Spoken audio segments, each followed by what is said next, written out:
Hello दोस्तों, my YouTube channel अकाल 56 में आप लोग का स्वागत है।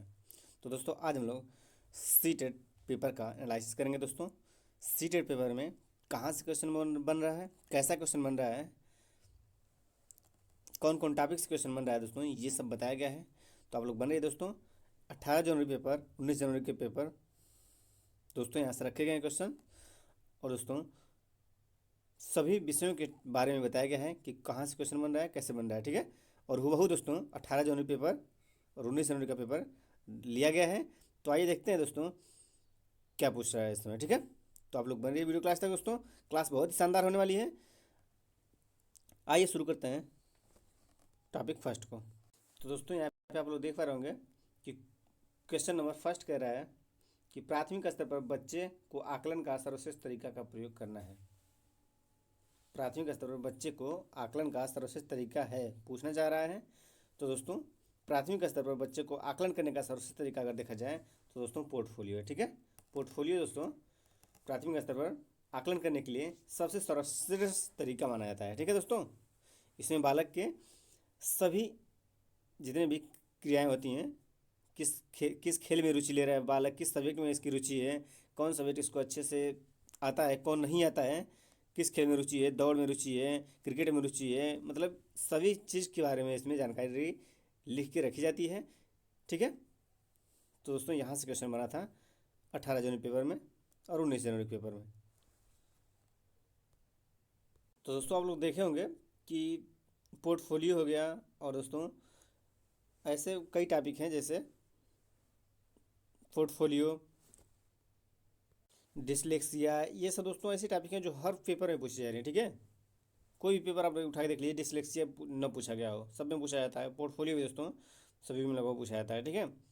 तो दोस्तों आइए आगे बढ़ते हैं। यहाँ पे देखिए क्वेश्चन नंबर, अगला क्वेश्चन है, कह रहा है आप अपनी कक्षा में से कुछ छात्रों को चुनकर 6 महीने में उनमें होने वाले विकास की एक रिपोर्ट तैयार करना चाहते हैं। तो उसके लिए आप निम्न में से क्या चुनेंगे। तो दोस्तों आप लोग को जवाब देना है। क्या आप लोग चुनेंगे ये बताइए। तो दोस्तों प्रत्येक माह में उनकी रुचियों, आदतों और दृष्टिकोणों को जानने का प्रयास करेंगे, ठीक है। यही जो है इसका आंसर है, प्रत्येक माह में उनकी रुचियों, आदतों के दृष्टिकोणों को, ठीक है। आइए आगे बढ़ते हैं, अगला पॉइंट देखते हैं। यहाँ पे देखिए पूरा दिया है, प्रत्येक माह में उनकी रुचियों, आदतों, दृष्टिकोणों, स्वभाव, व्यक्तित्व, व्यवहार आदि में होने वाले परिवर्तनों की जांच करेंगे, ठीक है। फिर से आप लोग क्वेश्चन को देख लीजिए। क्वेश्चन कह रहा है आप अपनी कक्षा में से कुछ छात्रों को चुनकर 6 महीने में उनमें होने वाले विकास की एक रिपोर्ट तैयार करना चाहते हैं। तो उसके लिए आप निम्न में से क्या चुनेंगे। दोस्तों प्रत्येक माह उनकी रुचियों, आदतों, दृष्टिकोणों, स्वभाव, व्यक्तित्व, व्यवहार आदि में होने वाले परिवर्तन की जांच करेंगे, ठीक है दोस्तों। ये हो गया इस क्वेश्चन का आंसर। तो दोस्तों ये सब क्वेश्चन जो है 18 जनवरी के पेपर से लिया गया है और उम्मीद करते हैं आप लोग को पसंद आ रहा होगा। आइए आगे बढ़ते हैं, अगला पॉइंट देखते हैं। अगला क्वेश्चन अगला क्वेश्चन दोस्तों, क्वेश्चन कर रहा है कि बाल विकास का कौन सा सिद्धांत यह बताता है कि जिन बच्चों में औसत से अधिक वृद्धि होती है वे शारीरिक, सामाजिक एवं संवेगात्मक विकास में भी काफ़ी आगे बहुत बढ़े हुए पाए जाते हैं। तो दोस्तों इस क्वेश्चन का आंसर माना था परस्पर संबंध का सिद्धांत, ठीक है। अगला क्वेश्चन देखिए दोस्तों। यहाँ पे देखिए क्वेश्चन कर रहा है दोस्तों कि आप दिल्ली के केंद्रीय विद्यालय में शिक्षक हैं, ठीक है। आप दिल्ली के विद्यालय में आप दिल्ली के किसी केंद्रीय विद्यालय में शिक्षक हैं। आपकी कक्षा का एक छात्र अफजल हिमाचल प्रदेश का रहने वाला है तथा एक अन्य छात्र सुदीप केरल का मूल है।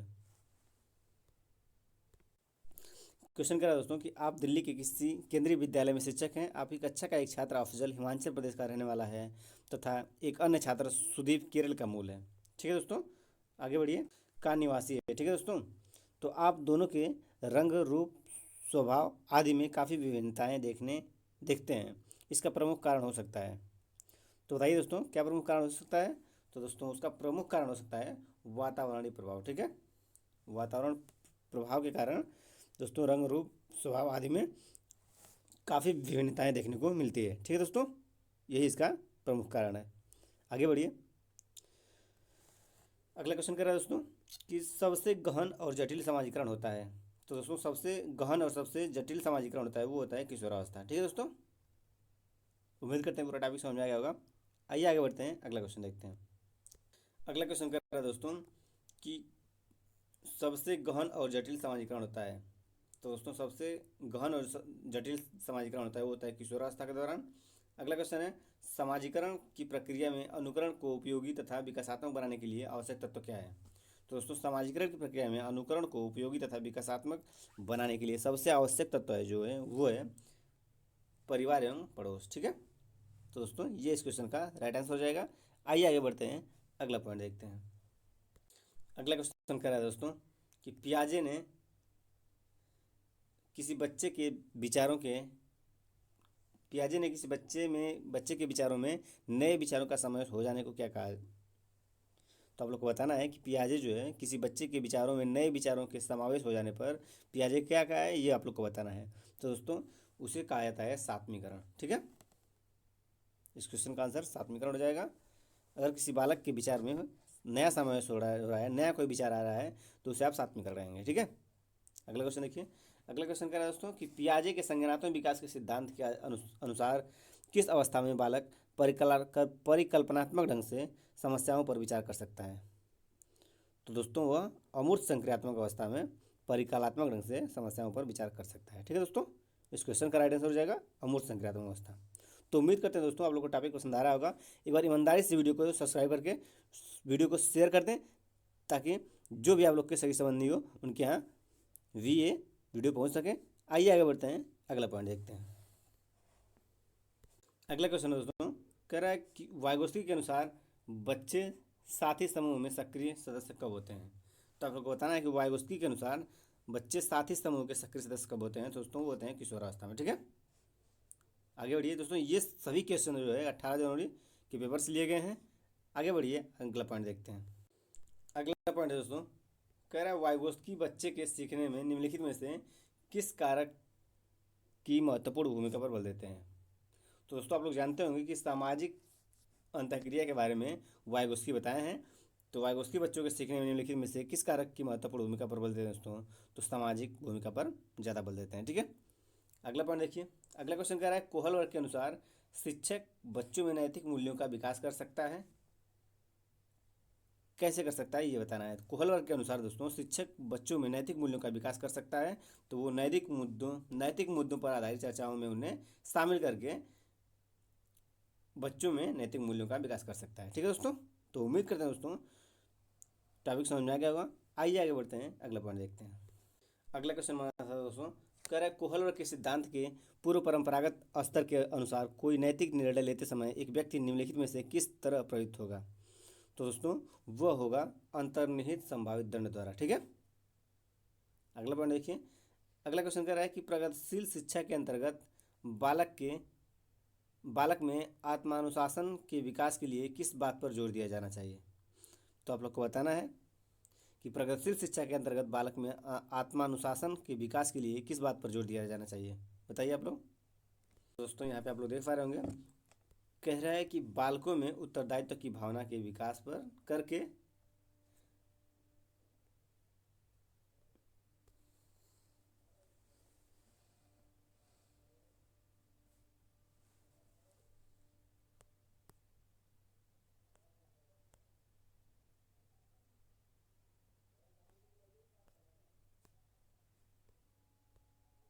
ठीक है दोस्तों, तो बालकों में उत्तरदायित्व की भावना का विकास करके दोस्तों प्रगतिशील शिक्षा के अंतर्गत बालकों में आत्मानुशासन के विकास के लिए जोर दिया जाना चाहिए। ठीक है, इस क्वेश्चन का आंसर बालकों में उत्तरदायित्व की भावना हो जाएगा। ठीक है, आगे बढ़िए, अगला पॉइंट देखते हैं। अगला क्वेश्चन दोस्तों क्वेश्चन कह रहा है कि शिक्षण से अधिगम पर बल देने वाला परिवर्तन हो सकता है? तो बताइए आप लोग कि शिक्षण से अधिगम पर बल देने वाला परिवर्तन कौन हो सकता है दोस्तों? तो बाल केंद्रित शिक्षा पद्धति अपनाकर शिक्षण अधिगम में शिक्षण से अधिगम पर बल देने वाला परिवर्तन हो सकता है। ठीक है, इस क्वेश्चन का आंसर बाल केंद्रित शिक्षा पद्धति अपनाकर हो जाएगा। ठीक है, अगला क्वेश्चन दोस्तों यदि व्यक्ति में अपने वातावरण से सामंजस्य करना सीख लिया यदि व्यक्ति ने अपने वातावरण से सामंजस्य करना सीख लिया या सीख सकता है तो उसमें बुद्धि है। तो बुद्धि की यह परिभाषा किसने दी थी, ये आप लोग को बताना है। किसने कहा है कि यदि व्यक्ति ने अपने वातावरण से सामंजस्य करना सीख लिया या सीख सकता है तो उसमें बुद्धि है? या बुद्धि की परिभाषा किसने दिया है आप लोग को बताना है। तो दोस्तों यह बुद्धि का सिद्धांत दिया था काल्विन ने। ठीक है, काल्विन इसका राइट आंसर हो जाएगा। उम्मीद करते हैं दोस्तों टॉपिक अच्छी लगी होगी। आइए आगे बढ़ते हैं, अगला पॉइंट देखते हैं। अगला क्वेश्चन है दोस्तों कह रहा है बुद्धि का द्विकारक सिद्धांत क्या है? तो बताना आप लोग कि बुद्धि का द्विकारक सिद्धांत क्या है दोस्तों। तो सभी प्रकार के मानसिक कार्यों में दो प्रकार की मानसिक योग्यताओं की आवश्यकता होती है। प्रथम सामान्य मानसिक योग्यता, द्वितीय विशिष्ट मानसिक योग्यता। ये दोस्तों इस क्वेश्चन का आंसर हो जाएगा। ठीक है, आगे बढ़िए। अगला पॉइंट है दोस्तों, अगला क्वेश्चन कह रहा है, क्वेश्चन, स्कूल शिक्षा में स्कूल शिक्षा के लिए कौन राष्ट्रीय पाठ्यचर्या की रूपरेखा तैयार करेगा? तो दोस्तों स्कूल शिक्षा के लिए राष्ट्रीय पाठ्यचर्या की रूपरेखा तैयार करता है एनसीईआरटी। ठीक है, अगला पॉइंट देखिए। अगला पॉइंट कह रहा है कि राष्ट्रीय शिक्षा नीति 2020 आज़ादी के बाद प्रस्तुत की गई थी, कौन से क्रम की शिक्षा नीति अपनाई गई थी? तो दोस्तों राष्ट्रीय शिक्षा नीति 2020 आज़ादी के बाद प्रस्तुत की गई है, और कौन से क्रम की शिक्षा नीति है दोस्तों? तो ये है तीसरी शिक्षा नीति। ठीक है दोस्तों, कौन सी शिक्षा नीति है दोस्तों? तो ये है थर्ड। ठीक है, तीसरी शिक्षा नीति है दोस्तों। उम्मीद करते हैं दोस्तों ये पूरा टॉपिक समझ में आ गया होगा। आगे बढ़िए, अगला पॉइंट देखते हैं। अगला क्वेश्चन क्या है दोस्तों कि शिक्षा बिना बोझ के जो एनसीएफ 2005 का प्रमुख स्रोत है, इसका अर्थ होता है। तो आप लोग को बताना है कि शिक्षा बिना बोझ के जो एनसीएफ 2005 का प्रमुख स्रोत है, इसका अर्थ क्या होता है, आप लोग को बताना है। तो दोस्तों इसका आंसर हो जाएगा पाठ्यक्रम के बोझ को कम करना है। इस क्वेश्चन का राइट आंसर हो जाएगा। ठीक है, आइए आगे बढ़ते हैं, अगला पॉइंट देखते हैं। अगला पॉइंट दोस्तों, अगला क्वेश्चन कह रहा है कि एक बच्चा मातृभाषा सीख रहा है, वह दूसरा बच्चा वही भाषा द्वितीय भाषा के रूप में सीख रहा है। दोनों निम्नलिखित में से कौन सी समान प्रकार की त्रुटि कर सकते हैं? जल्दी से आप लोग बताइए। तो दोस्तों एक बच्चा मातृभाषा सीख रहा है, वो दूसरा बच्चा वही भाषा द्वितीय भाषा के रूप में सीख रहा है। तो दोनों निम्नलिखित में से समान प्रकार कौन सी समान प्रकार की त्रुटि कर सकते हैं दोस्तों? तो वो विकासात्मक त्रुटि करेंगे। ठीक है, आइए आगे बढ़ते हैं, अगला क्वेश्चन देखते हैं। अगला क्वेश्चन कह रहा है दोस्तों कि राज्य स्तर की एक एकल गायन प्रतियोगिता के लिए विद्यार्थियों को तैयार करते समय एक विद्यालय लड़कियों को वरीयता देता है। यह दर्शाता है, तो किसको दर्शाता है? राज्य स्तर पर एक एकल गायक प्रतियोगिता के लिए विद्यार्थियों को तैयार करते समय एक विद्यालय लड़कियों की वरीयता देता है, मतलब लड़कियों को ज़्यादा वरीयता दे रहा है। तो यह किसको दर्शा रहा है दोस्तों? यह दर्शा रहा है लैंगिक पूर्वाग्रह को। ठीक है, तो दोस्तों आप लोग देख पा रहे होंगे कि पेपर कहाँ से बन रहा है। ये दोस्तों सभी पेपर से उठा के यहाँ पे आप लोग को टॉपिक बताया जा रहा है। तो आप लोग देख सकते हैं कि सभी जो है टॉपिक को टच किया है। ठीक है, अगला क्वेश्चन दोस्तों कह रहा है, हम सभी अपनी बुद्धि, प्रेरणा आदि के संदर्भ में भिन्न होते हैं, यह सिद्धांत बल देता है। तो बताइए आप लोग कि यह सिद्धांत किस पर बल देता है? हम सभी अपनी बुद्धि, प्रेरणा, अभिरुचि आदि के संदर्भ में भिन्न होते हैं, यह सिद्धांत संबंधित है। तो दोस्तों अगर हम सभी बुद्धि, प्रेरणा, अभिरुचि आदि के संदर्भ में भिन्न होते हैं दोस्तों, तो वो होता है व्यक्ति विभिन्नता के कारण। ठीक है, तो उम्मीद करते हैं टॉपिक समझ में आ गया होगा। आगे बढ़िए। अगला क्वेश्चन क्या है दोस्तों कि हम सभी अपनी बुद्धि, प्रेरणा, अभिरुचि आदि के संदर्भ में भिन्न होते हैं। ये तो दोस्तों रिपीट हो गया है, तो इसका आंसर व्यक्ति विभिन्नता हो जाएगा। आगे बढ़िए। अगला क्वेश्चन क्या है दोस्तों कि आकलन विद्यालय आधारित आकलन मुख्य रूप से किस सिद्धांत पर आधारित होता है? तो दोस्तों इसका आंसर हो जाएगा बाह्य परीक्षकों की अपेक्षा शिक्षक अपने शिक्षार्थियों की क्षमताओं को बेहतर जानते हैं। ठीक है, ये इस क्वेश्चन का आंसर हो जाएगा। अगला क्वेश्चन देखते हैं। अगला क्वेश्चन क्या है दोस्तों कि आजकल इस बात पर अधिक जोर दिया जाता है कि छात्रों में विषय वस्तु को रटने की प्रवृत्ति को कम करने के लिए प्रश्नों का निर्माण किया जाए। किस प्रकार के प्रश्नों से बालकों में रटने की प्रवृत्ति को बढ़ावा मिलता है? निबंधात्मक प्रश्न है। तो इस क्वेश्चन का दोस्तों आंसर हो जाएगा निबंधात्मक प्रश्न। ठीक है, आगे बढ़िए। अगला क्वेश्चन दोस्तों कह रहा है कि वंचित समूह के विद्यार्थियों को सामान्य विद्यार्थियों के साथ साथ पढ़ाना चाहिए, इसका अभिप्राय है। तो दोस्तों जैसा कि आप सभी लोग जानते होंगे कि वंचित समूह के विद्यार्थियों को सामान्य विद्यार्थियों के साथ साथ पढ़ाना जाना चाहिए, इसका अभिप्राय दोस्तों समावेशी शिक्षा। ठीक है, सभी बालकों को एक साथ पढ़ाना, कमजोर बालक को भी और प्रतिभाशाली बालक को भी एक साथ पढ़ाने का मतलब ही दोस्तों समावेशी शिक्षा होता है, और सभी को एक साथ शिक्षा दी जाए, ये समावेशी शिक्षा में होता है। ठीक है, तो उम्मीद करते हैं दोस्तों ये टॉपिक समझ में आ गया होगा। आगे बढ़िए, अगला पॉइंट देखते हैं। अगला क्वेश्चन पूछा था दोस्तों डिसलेक्सिया से। ठीक है, डिसलेक्सिया से संबंधित क्वेश्चन पूछा था। डिसलेक्सिया किससे संबंधित है? तो दोस्तों यह संबंधित है पठन विकार से। ठीक है, आगे बढ़िए। अगला क्वेश्चन दोस्तों, किंडरगार्टन प्रणाली के तहत बच्चों को किस प्रकार के सिखाने पर बल दिया जाता है? तो दोस्तों किंडर गार्डन प्रणाली के तहत बच्चों को किस प्रकार सिखाने पर बल दिया जाता है? तो वो दोस्तों खेल के माध्यम से सिखाने पर बल दिया जाता है। ठीक है, किंडर गार्डन प्रणाली के तहत बच्चों को खेल के माध्यम से सिखाने पर जोर दिया जाता है। अगला क्वेश्चन देखिए दोस्तों, अगला क्वेश्चन कह रहा है कि राष्ट्रीय पाठ्यचर्या की रूपरेखा 2005 के अनुसार कक्षा में शिक्षक की भूमिका होनी चाहिए। तो बताइए आप लोग कि राष्ट्रीय पाठ्यचर्या की रूपरेखा 2005 के अनुसार कक्षा में शिक्षक की भूमिका कैसी होनी चाहिए दोस्तों? तो वो होनी चाहिए दोस्तों होनी चाहिए एक उत्प्रेरक के रूप में। ठीक है, एक उत्प्रेरक के रूप में होनी चाहिए शिक्षक की भूमिका। आगे बढ़िए। अगला पॉइंट है दोस्तों, एक उत्प्रेरक के रूप में। ठीक है, हो गया यहाँ तक। अगला क्वेश्चन देखते हैं। अगला क्वेश्चन कर रहा है, कोई शिक्षिका अपने विद्यार्थियों को अध्ययन करने हेतु आंतरिक रूप से उत्प्रेरित करने के लिए कैसे प्रोत्साहित कर सकती है? तो बताइए आप लोग कि कोई शिक्षिका है अपने विद्यार्थियों को अध्ययन करने हेतु आंतरिक रूप से कैसे उत्प्रेरित कर सकती है, आप लोग को बताना है।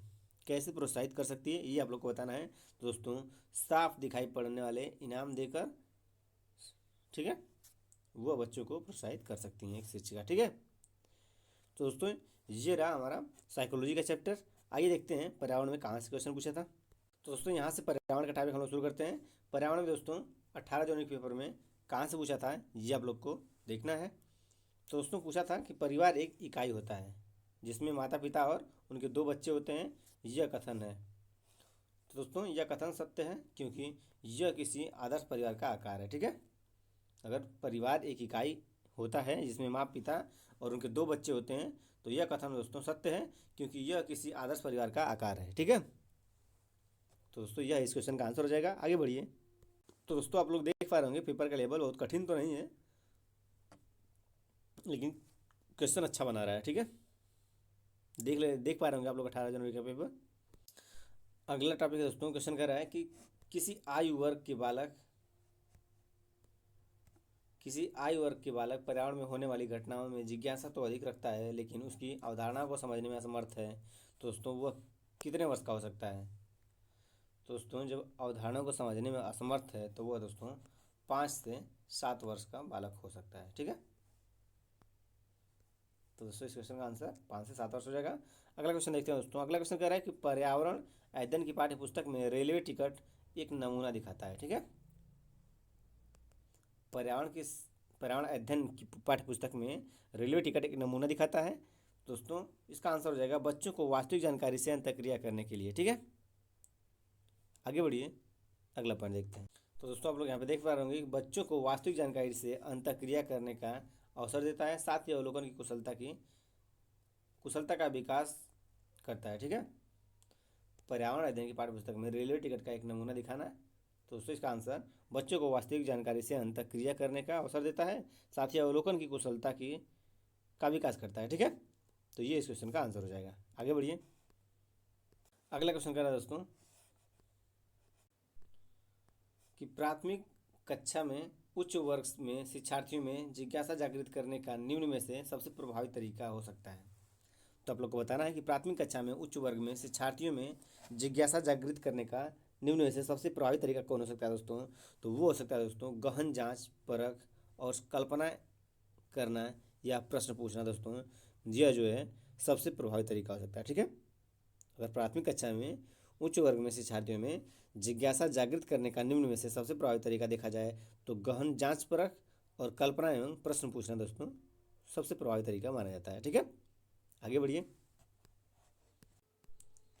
अगला क्वेश्चन कर रहा है दोस्तों कि मौसम और जलवायु की संकल्पना को पढ़ाते समय सबसे उपयुक्त गतिविधि कौन सी होगी जिससे विद्यार्थी मौसम के विभिन्न प्रकार के तत्वों को समझ सकें?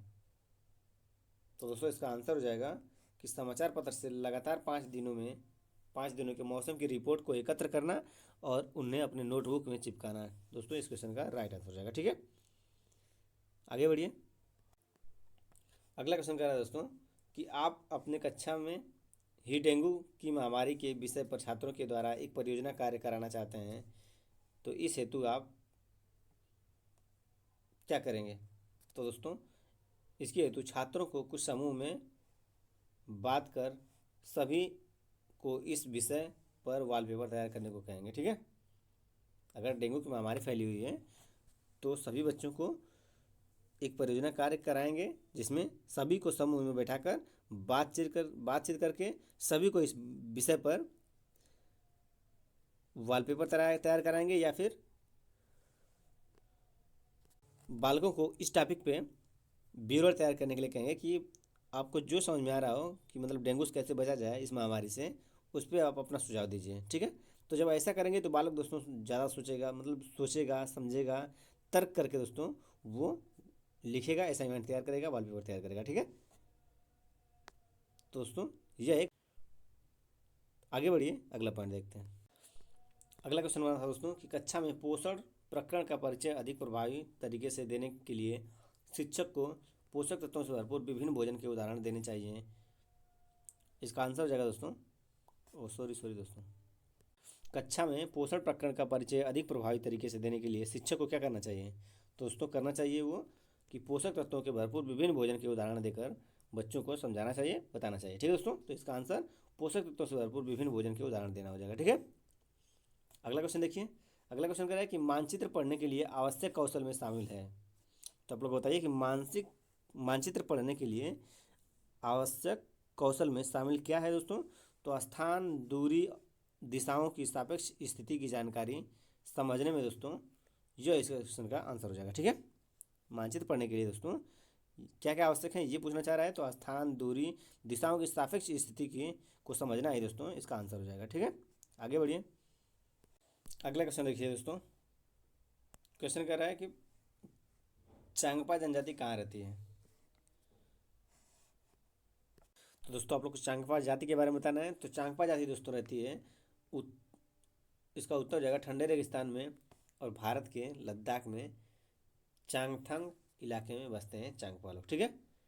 तो चांगपा जानती कहाँ है दोस्तों। तो ठंडे रेगिस्तान में रहती है, और लद्दाख के, भारत के लद्दाख में चांगथंग इलाके में बसते हैं ये चांगपा लोग, ठीक है। आगे बढ़ते हैं। अगला क्वेश्चन देखिए, कह रहा है अगला क्वेश्चन कि भारत का राष्ट्रीय वृक्ष कौन सा है। तो राष्ट्रीय वृक्ष है दोस्तों बरगद है, ठीक है। आगे बढ़िए।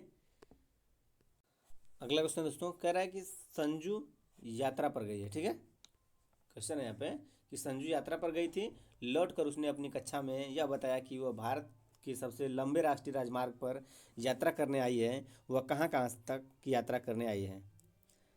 तो दोस्तों संजू यात्रा पर गई थी, लौटकर उसने अपनी कक्षा में यह बताया कि वह भारत के सबसे लंबे राष्ट्रीय राजमार्ग पर यात्रा करने आई है, ठीक है। तो सबसे लंबा राष्ट्रीय मार्ग कौन सा है दोस्तों, वह कहाँ कहाँ तक यात्रा करके आई है ये आप लोग को बताना है। तो दोस्तों वह वाराणसी से कन्या तक की यात्रा करके आई है, और दोस्तों यही जो है सबसे भारत का सबसे लंबा राष्ट्रीय मार्ग है, ठीक है, वाराणसी से कन्याकुमारी। तो उम्मीद करते हैं दोस्तों ये टॉपिक समझ में आ गया होगा, और एक बार ईमानदारी से आप लोग चैनल को सब्सक्राइब करके वीडियो को शेयर कर दीजिए। आगे बढ़िए, अगला पॉइंट देखते हैं। अगला क्वेश्चन कह रहा है दोस्तों कि भारत में सबसे तेज गति से चलने वाली ट्रेन गतिमान एक्सप्रेस है, ठीक है, परंतु सबसे ज़्यादा दूरी विवेक एक्सप्रेस तय करती है। विवेक एक्सप्रेस कहाँ से कहाँ तक चलती है ये आप लोग को बताना है। तो बताइए आप लोग कि विवेक एक्सप्रेस कहाँ से कहाँ तक चलती है दोस्तों। तो विवेक एक्सप्रेस जो ट्रेन है दोस्तों वो चलती है डिब्रूगढ़ से कन्याकुमारी तक, ठीक है। इस क्वेश्चन का आंसर डिब्रूगढ़ से कन्याकुमारी हो जाएगा। आगे बढ़िए, अगला क्वेश्चन देखते हैं। अगला क्वेश्चन पूछा था दोस्तों कि यह पक्षी सबसे ऊंचे पेड़ पर अपना घोंसला बनाता है, ठीक है, जिसका आकार 4 से 5 फीट चौड़ा होता है। यह अपने घोंसले का उपयोग कई सालों तक करता है। तो दोस्तों वह कौन सा पक्षी है। तो दोस्तों सबसे ऊंचे पेड़ के पे अपना घोंसला बनाता है वो होता है चील, ठीक है। चील बांझ के दोस्तों ये सबसे ऊंचे पेड़ के सबसे ऊंची डाली पर अपना घोंसला बनाते हैं। तो दोस्तों चील इस क्वेश्चन का आंसर हो जाएगा। आगे बढ़िए, अगला क्वेश्चन देखते हैं। अगला क्वेश्चन कह रहा है कि ग्रामीण क्षेत्रों में गाय के गोबर से झोपड़ी की दीवारों और फर्श को लिपा जाता है, उन्हें क्यों लिपा जाता है ये आप लोग को बताना है। तो दोस्तों कीड़ों को दूर करने के लिए दोस्तों घरों को गोबर से लिपा जाता है, ठीक है। आगे बढ़िए, अगला क्वेश्चन देखते हैं। अगला क्वेश्चन है दोस्तों कि मच्छरों के प्रजनन की रोकथाम के लिए ठहरे पानी पर मिट्टी का तेल डालने की सलाह दी जाती है। ऐसा इसलिए किया जाता है क्योंकि किया जाता है आप लोग को बताना है। तो दोस्तों इसलिए प्रयोग किया जाता है कि मिट्टी तेल ऑक्सीजन की आपूर्ति को काट देता है, ठीक है, जिससे मच्छरों का प्रजनन थम जाता है। इसलिए दोस्तों